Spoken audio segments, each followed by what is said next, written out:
പരിശുദ്ധമായ ഈ അൾത്താരയിൽ വന്ന് സാക്ഷ്യം പറയുവാൻ ഞങ്ങളെ അനുവദിച്ച പരിശുദ്ധ അമ്മയ്ക്കും ഈശോയ്ക്കും നന്ദി പറയുന്നു. എൻ്റെ പേര് സിനി. ഞങ്ങൾ കട്ടപ്പനയിൽ നിന്നാണ് വരുന്നത്.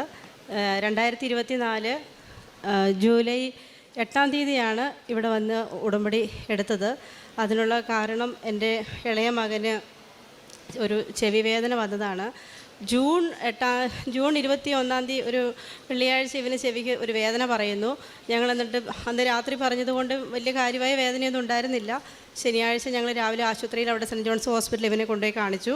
സെൻറ്റ് ജോൺസ് അവിടെ ENT കാണിച്ചപ്പോൾ അവന് വേറെ പ്രശ്നങ്ങളൊന്നുമില്ല, അത് 2 ദിവസം കഴിയുമ്പോൾ പൊക്കോളും എന്നും പറഞ്ഞ് ഞങ്ങൾ തിരിച്ച് വീട്ടിലോട്ട് വിട്ടു. വീട്ടിൽ വന്നാൽ മരുന്ന് കൊടുത്തിട്ടും അവന് കുറയുന്നില്ല. പിന്നെയും വേദന കൂടി. സൺഡേ ആയതുകൊണ്ട് പിന്നെ ഹോസ്പിറ്റലിൽ കാണിക്കാൻ അവനെ പറ്റിയില്ല.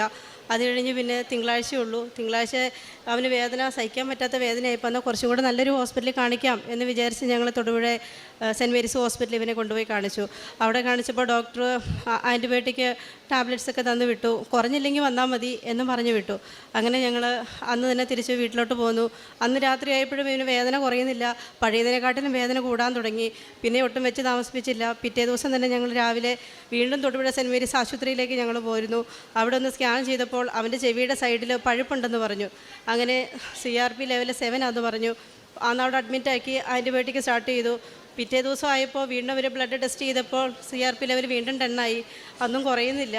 അപ്പോൾ ഇതെന്താ കുറയാത്തേ എന്ന് വിചാരിച്ച ഒരു ദിവസം അവിടെ നിൽക്കാം എന്ന് വിചാരിച്ചിരുന്നു. ബുധനാഴ്ച ആയപ്പോഴേക്കും ഇവൻ്റെ CRP ലെവൽ 94.2 കൂടി. അപ്പോൾ അവർ പറഞ്ഞു, ഇനി ഇവിടെ വെക്കണ്ട, വേറെ ഏതെങ്കിലും ഒരു ഹോസ്പിറ്റലിലേക്ക് നിങ്ങൾ കൊണ്ടുപോയിക്കോ, കാരിത്താസിലോ അല്ലെങ്കിൽ ആശ്രം മെഡിസിറ്റി അല്ലെങ്കിൽ രാജഗിരി ഹോസ്പിറ്റൽ എവിടെയെങ്കിലും നിങ്ങൾ കൊണ്ടുപോയിക്കോ, അവൻ്റെ ബോഡി കണ്ടീഷൻ വളരെ മോശമാണ്, അതുകൊണ്ട് കൊണ്ടുപോയിക്കോളാൻ പറഞ്ഞു. അങ്ങനെ ഞങ്ങൾ ഇവനെയും കൊണ്ട് വൈകുന്നേരമായപ്പോഴേക്കും രാജഗിരി ഹോസ്പിറ്റലിലേക്ക് ഞങ്ങൾ പോന്നു. അവിടെ വന്നപ്പോൾ ഇവൻ്റെ ടെസ്റ്റുകളെല്ലാം കഴിഞ്ഞപ്പോൾ അവിടെ പഴുപ്പ് കൂടിയിരിക്കുകയാണ്. ഇതിൻ്റെ ലെവൽ വളരെ മോശമാണ്. അതുകൊണ്ട് അവിടെ അഡ്മിറ്റാക്കി ആൻറ്റിബയോട്ടിക് സ്റ്റാർട്ട് ചെയ്തു. അവൻ്റെ സോഡിയത്തിൻ്റെ ലെവൽ താന്നു തുടങ്ങി, കൗണ്ട് കൂടി, അവനാകെ അബോധാവസ്ഥയിലായി. അപ്പോഴേക്കും നമ്മൾ ഒറ്റപ്പെടുന്നൊരവസ്ഥയുണ്ടല്ലോ. അപ്പം നമ്മൾ മാതാവിനോട് പറഞ്ഞു, ഈ എൻ്റെ കുഞ്ഞിനെ രക്ഷപ്പെടുവാണെങ്കിൽ ഞങ്ങളിവിടെ വന്ന് സാക്ഷ്യപ്പെടുത്തിക്കോളാം എന്ന് ഞാൻ പറഞ്ഞു. അപ്പോൾ മനസ്സിലായൊരു കാര്യം എന്താണെന്ന് വെച്ചാൽ, നമ്മൾ ഒറ്റപ്പെടുമ്പോഴാണ് മാതാവിൻ്റെ സ്നേഹം കൂടുതൽ അറിയാൻ പറ്റുന്നത്. അങ്ങനെ ഞങ്ങളിവിടെ അഡ്മിറ്റായി. 3 ദിവസം കഴിഞ്ഞ് വീണ്ടും നോക്കി പിന്നെ കുറയുന്നില്ല. വീണ്ടും അതേ ലെവൽ തന്നെയാണ്, കുറയുന്നില്ലെന്ന് പറഞ്ഞു. അങ്ങനെ ഞങ്ങൾ വീണ്ടും അവനെ അവിടെ തന്നെ കണ്ടിന്യൂ ചെയ്യുവാണ്. മരുന്ന് ചെയ്തു. 4-ാം പക്കം ബ്ലഡ് ടെസ്റ്റ് ചെയ്തപ്പോൾ ഞാൻ നേർന്നു അത് ഇവിടെ വന്ന് സാക്ഷ്യപ്പെടുത്തിക്കോളാം. അന്ന് ഹോസ്പിറ്റലിൽ നിന്ന് ഡിസ്ചാർജ് ആവുന്ന അന്ന് തന്നെ ഞാനിവിടെ കുഞ്ഞിനെ കൊണ്ട് വന്ന് ഞാൻ സാക്ഷ്യപ്പെടുത്തിക്കോളാം. എൻ്റെ കുഞ്ഞിൻ്റെ CRP ലെവൽ ഒന്ന് കുറഞ്ഞ് കിട്ടിയാൽ മതി, കുറച്ചെങ്കിലും ഒന്ന് കുറച്ച് തരണേ മാതാവേ എന്ന് പറഞ്ഞ് ഞങ്ങൾ പ്രാർത്ഥിച്ചു. 4-ാം പക്കം ടെസ്റ്റ് ചെയ്തപ്പോൾ അത് 90.4 ആയി. പക്ഷേ അത് വലിയ കാര്യമായ മാറ്റമൊന്നും അല്ല, എന്നാലും ചെറിയൊരു മാറ്റം മാത്രമേ ഉള്ളൂ എന്ന് പറഞ്ഞു. വീണ്ടും ഞങ്ങൾ പ്രാർത്ഥിച്ചു, കൃപാസന മാതാവേ ഞങ്ങളെ കൈവിടല്ലേ എന്ന് പറഞ്ഞ് വീണ്ടും പ്രാർത്ഥിച്ച് മുട്ടിപ്പായ കാശുരൂപം പിടിച്ച് ഞങ്ങൾ പ്രാർത്ഥിച്ചു. അങ്ങനെ 5-ാമത്തെ ദിവസം ആയപ്പോഴേക്കും ഇവന് 38.5 ആയി മാറി. വേദന കുറഞ്ഞു. പക്ഷേ അവൻ്റെ സൈഡിൽ ഒരു മുഴ പോലെ നിന്ന സാധനം ചെവിയുടെ സൈഡിൽ അങ്ങനെ തന്നെ തുടർന്നു. അപ്പോൾ വേദന കുറഞ്ഞുകൊണ്ട് ഹോസ്പിറ്റലിൽ നിന്ന് ഡിസ്ചാർജ് ആക്കി പറഞ്ഞു വിട്ടു. ഒരാഴ്ച നിങ്ങൾ മെഡിസിൻ കൊടുക്കുക, അത് കഴിഞ്ഞ് ആ നീർക്കെട്ട് കുറയോ ഇല്ലയോ എന്ന് നമുക്ക് നോക്കാമെന്ന് പറഞ്ഞു. അങ്ങനെ വീട്ടിൽ ഞങ്ങൾ തിരിച്ചു വന്നു. അപ്പോൾ ഇവിടെ വന്ന് സാക്ഷ്യപ്പെടുത്തിക്കോളാമെന്ന് പറഞ്ഞിരുന്നല്ലോ. അന്നൊരു സൺഡേ ആയതുകൊണ്ട് ഇവിടേക്ക് അവിടുന്ന് ഡിസ്ചാർജ് ആയപ്പോൾ വൈകുന്നേരം ഒരു 6:30-7 മണിയോളമായി. വിളിച്ചു ചോദിച്ചപ്പോൾ ഇവിടെ ആ സമയത്ത് എത്തിച്ചേരാൻ ഞങ്ങൾക്ക് സാധിക്കത്തില്ല, അന്ന് ഇനി 8 ദിവസം കഴിയുമ്പോൾ റിവ്യൂവിന് ചെല്ലേണ്ടതുണ്ട് രാജഗിരി ഹോസ്പിറ്റലിൽ. ആ ടൈമിൽ നമുക്കിവിടെ വന്ന് ഇവനെയും കൊണ്ടുവന്ന് ഉടമ്പടി എടുക്കാം എന്നും വിചാരിച്ച് ഞങ്ങൾ കട്ടപ്പനയ്ക്ക് തിരിച്ചു പോയി. പക്ഷേ പോകുന്ന വഴിക്ക് വിഷമമുണ്ടായിരുന്നു, ഇവിടെ വരാൻ പറ്റിയില്ലല്ലോ എന്നുള്ളൊരു വിഷമം ഉണ്ടായിരുന്നു. പക്ഷേ ഇവന് വേദന കുറഞ്ഞതിന് മാതാവിനോടൊരു നന്ദി പറഞ്ഞ് ഞങ്ങൾ അങ്ങനെ വീട്ടിൽ വന്നു. അങ്ങനെ ആ ഒരാഴ്ച അവന് മരുന്ന് കൊടുത്തെങ്കിലും ആ കല്ലിപ്പായ നീര് അങ്ങനെ തന്നെ തുടർന്നു. പിന്നെ 8-ാം തീയതി ഞങ്ങൾക്ക് റിവ്യൂവിന് വരണ്ടായിരുന്നു. അങ്ങനെ ജൂലൈ 8-ാം തീയതി ഞങ്ങളിവിടെ ഇവനെയും കൊണ്ട് ഇവിടെ വന്നു. ഇവിടെ വന്ന് മാതാവിൻ്റെ അടുത്തൊന്ന് പ്രാർത്ഥിച്ച് ഹസ്ബൻഡും ഇവനെയും കൊണ്ട് രാജഗിരി ഹോസ്പിറ്റലിലേക്ക് ഇവനെ പറഞ്ഞു വിട്ടു. ഞാനിവിടെ ഉടമ്പടി എടുക്കാനായിട്ട് നിന്നു.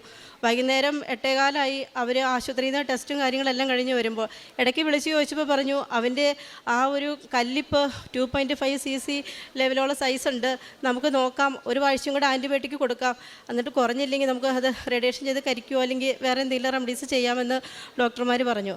അങ്ങനെ ഞങ്ങൾ പിന്നെ 8:15 ഇപ്പം ഇവിടെ ഞാനിവനെ വെയിറ്റ് ചെയ്ത് ഇവിടെ നിൽക്കും. അത്രയും നേരം ഞാൻ പള്ളിയിലിരുന്ന് പ്രാർത്ഥിക്കുമായിരുന്നു. 8:15 ആയപ്പോഴേക്കും ഹസ്ബൻഡ് വന്നു. അപ്പോൾ ഞാനങ്ങനെ അവിടെ നിൽക്കുന്ന കണ്ട്, ഓഫീസിൻ്റെ അടുത്ത് നിൽക്കുന്ന കണ്ട് ഒരു ബ്രദർ എന്നോട് ചോദിച്ചു, അമ്മ എന്താ ഇവിടെ നിൽക്കുന്നത്? ഞാൻ പറയും, ഇങ്ങനെ കുഞ്ഞിന് വയ്യ, ഇങ്ങനെ ഹോസ്പിറ്റലാണ് കൊച്ച്, അവനെ കാത്ത് നിൽക്കുവാന്ന് പറഞ്ഞു. അങ്ങനെ അപ്പോൾ ആ ബ്രദർ പറഞ്ഞു, അന്ന് നാളെ വരുവാണെങ്കിൽ നമുക്ക് അച്ഛനെ കാണാൻ പറ്റും, അന്ന് ചേച്ചി വന്ന് കൊച്ചിനെ കൊണ്ട് കാണിച്ചോ. അങ്ങനെ പിറ്റേ ദിവസം ഞങ്ങളിവിടെ വന്ന് ടോക്കൺ എടുത്ത് അച്ഛനെ കണ്ടു. അച്ഛന് വേണ്ടി പ്രാർത്ഥിച്ച് സൈത്ത് പൂശി വിട്ടു. അങ്ങനെ ഞാൻ ഈ അൾത്താരയുടെ ഫ്രണ്ടിലൂടെ കടന്നു പോകുമ്പോൾ മാതാവിനോട് തിരിഞ്ഞെന്ന് പറഞ്ഞു, മാതാവ് എന്നെ കുഞ്ഞിനെ കാത്തോണേ, ഇനി ഞാൻ മരുന്നൊന്നും കൊടുക്കുന്നില്ല, ഇവൻ സുഖപ്പെട്ടാൽ ഞാൻ ഇവിടെ നിന്ന് സാക്ഷ്യം പറയും. അങ്ങനെ 2 പ്രാവശ്യം ഞാൻ ഇവിടുന്ന് പറഞ്ഞ് ഇവിടെ നിന്ന് ഇറങ്ങിപ്പോയി. അത് കഴിഞ്ഞ് അച്ഛൻ തന്ന ഉടനെ വീട്ടിൽ ഉടമ്പടി സാധനങ്ങളും എല്ലാം ആയിട്ട് വീട്ടിലെത്തി. പള്ളിയിൽ പോയി കുമ്പസാരിച്ചു വന്ന് ഇവന് ഉടമ്പടി വസ്തുക്കളെല്ലാം, നേർച്ച വസ്തുക്കളെല്ലാം ഞാൻ ഉപ്പും തൈലവും അതെല്ലാം തേച്ച് കുരിശ് വരയ്ക്കും എല്ലാം കൊടുക്കുകയൊക്കെ ചെയ്തു. 4-ാം പൊക്കം ആ നീര് കുറഞ്ഞ് 4-ാം പൊക്കം അവിടുത്തെ ഒരു കല്ലിപ്പ് ഇല്ലാണ്ടായി. പിന്നെ പിറ്റേ ആഴ്ച ഞങ്ങൾ ഹോസ്പിറ്റലിൽ ഞങ്ങൾ റിവ്യൂവിന് ചെന്ന് സ്കാൻ ചെയ്ത് നോക്കിയപ്പോൾ അവനവിടെ ആ സമൻ ഇല്ല, അവിടെ അങ്ങനെ ഒരു സംഭവമേ ഇല്ല. അവനത് സുഖപ്പെട്ടു. ഇതെങ്ങനെ സുഖപ്പെട്ടു എന്ന് തന്നെ ഡോക്ടർമാർ തന്നെ ചോദിച്ചു. കാരണം ഉമിനീർ ഗ്രന്ഥി ബ്ലോക്കായി കഴിഞ്ഞിട്ടുണ്ടെങ്കിൽ അവിടെ പഴുപ്പ് കെട്ടിക്കിടന്നാണ് അവനത് ഒരു സ്റ്റോണായിട്ട് മാറിയത്. അപ്പോൾ ഉമിനീർ ഗ്രന്ഥി ബ്ലോക്കായി അവിടെ ഉമിനീര് വരാതെയായി പഴുപ്പ് കെട്ടിക്കഴിയുമ്പോൾ ഈ കുട്ടിക്ക് വാ തുറക്കാൻ പറ്റുന്നില്ലായിരുന്നു. വാ തുറക്കി സംസാരിക്കാനോ ഭക്ഷണം കഴിക്കാനോ പറ്റുന്നില്ല. ആ വേദന എന്ന് പറഞ്ഞാൽ ഭയങ്കര സിവിയർ ആയിട്ടുള്ളൊരു പെയിനാണ്, നമുക്ക് കണ്ടു നിൽക്കാൻ പറ്റില്ല. 8 മണിക്കൂർ കൂടുമ്പോൾ മാത്രമേ പെയിൻ കില്ലർ കൊടുക്കാൻ പറ്റുകയുള്ളൂ. അത്രയും വേദന സഹിച്ച് ഇവൻ എപ്പോഴും പറയുമായിരുന്നു, അമ്മ മാതാവിനോട് പ്രാർത്ഥിക്കുക, എങ്ങനെയെങ്കിലും എൻ്റെ ഇതൊന്ന് കുറഞ്ഞ് കിട്ടുവാണെങ്കിൽ നമുക്ക് അമ്മ മാതാവിൻ്റെ അടുത്ത് പോകാമല്ലോ, അമ്മ പ്രാർത്ഥിക്കുക പറയുമായിരുന്നു. അങ്ങനെ ഇവൻ അവിടുന്ന് സുഖപ്പെട്ടു. ഇത്രയും ആൻറ്റിബയോട്ടിക്കുകളെല്ലാം കഴിച്ച് ഇവൻ്റെ വായിലെ തൊലി മുഴുവനും പോയി, ഒരു ഭക്ഷണം പോലും കഴിക്കാൻ പറ്റുന്നില്ല. വീണ്ടും ഞാൻ ഈ തേനും ഉപ്പും തൈലും എല്ലാം തേച്ച് പ്രാർത്ഥിച്ചു. അതും അങ്ങനെ 4-ാം പൊക്കം അവൻ അങ്ങനെ സുഖപ്പെട്ടു. അങ്ങനെ ഇവൻ്റെ കാര്യം 1-ാമത്തെ സാക്ഷ്യം അതായിരുന്നു വെച്ചിരുന്നത്, അതങ്ങനെ നടന്നു കിട്ടി. 2ാമത് വെച്ചിരുന്നത് ഞങ്ങളുടെ ഒരു ഫ്ലോട്ട് വിൽക്കാനുണ്ടായിരുന്നു, 4-5 വർഷമായിട്ട് വിൽക്കാനുണ്ടായിരുന്നതായിരുന്നു. അത് ഞാൻ ഉടമ്പടിയിൽ വെച്ചിട്ട് 60 ദിവസമായിട്ടും അതിന് യാതൊരു മാറ്റവും ഇല്ല. അപ്പം ഞാനിവിടെ അച്ഛൻ്റെ ടോക്കിലൊക്കെ പറഞ്ഞു കേട്ടിട്ടുണ്ട്, നിങ്ങളുടെ ഫയൽ എടുക്കണമെങ്കിൽ നിങ്ങളുടെ ഉടമ്പടി നിങ്ങൾ നല്ല രീതിയിൽ കൊണ്ടുപോയാൽ മാത്രമേ എടുക്കത്തുള്ളൂ. അപ്പോൾ എനിക്ക് തോന്നി ഉടമ്പടിയിൽ ഞാൻ ഇനിയും വളരേണ്ടതുണ്ട്, അതാണ് എൻ്റെ ഫയൽ എടുക്കാതിരിക്കുന്നത്.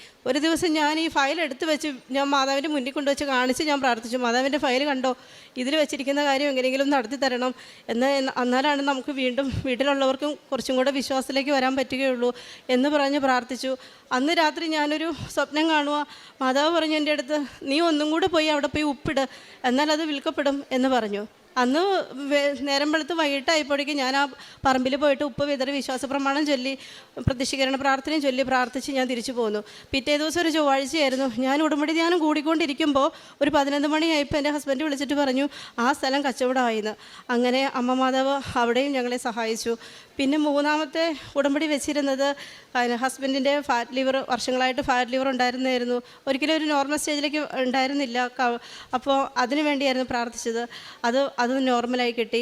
പിന്നെ ലാസ്റ്റ് 4-ാമത്തെ നിയോഗം എന്ന് പറഞ്ഞത്, എനിക്ക് എല്ലാവരും സാക്ഷ്യത്തിൽ പരിശുദ്ധാത്മാവിൻ്റെ സാന്നിധ്യം പറയുമ്പോൾ എനിക്ക് അതൊന്ന് അനുഭവിച്ചറിയണമെന്ന് ആഗ്രഹം ഉണ്ടായിരുന്നു. അങ്ങനെ ഞാൻ പരിശുദ്ധാത്മാവിൻ്റെ സാന്നിധ്യവും വിശദീകരണം, നവീകരണം ഇതായിരുന്നു ഞാൻ വെച്ചിരുന്നത്. 30 ദിവസം കഴിഞ്ഞ് ഉടമ്പടി വെച്ചിട്ട് 30-ാം പൊക്കം ഞാൻ ബൈബിൾ വായിച്ചുകൊണ്ടിരിക്കുമ്പോൾ ബൈബിളിൽ നിന്ന് കൃപാസനത്തിൽ നിന്നും വാങ്ങിച്ചിരുന്ന ഒരു ബൈബിളായിരുന്നു അത്. എന്നെ ഒരു കറണ്ട് അടിക്കുന്ന പോലെ അതിലേക്ക് ആകർഷിച്ച് ഒരു 2-3 സെക്കൻഡ് നേരത്തേക്ക് എനിക്കൊരു മയക്കം പോലെ വന്നു. അപ്പോൾ ഒരു മെസ്സേജ് പോലെ പറയുന്നുണ്ട്. പക്ഷേ എനിക്ക് അന്നേരത്തെ പേടി കൊണ്ട് എന്താ പറഞ്ഞതെന്ന് ഞാൻ ഓർക്കുന്നില്ല. പിന്നീടാണ് മനസ്സിലായത് ഉടമ്പടി എടുക്കുന്നവരും നല്ല നല്ല അലർട്ടോടു കൂടി ഇരിക്കണമെന്ന് മനസ്സിലായത്.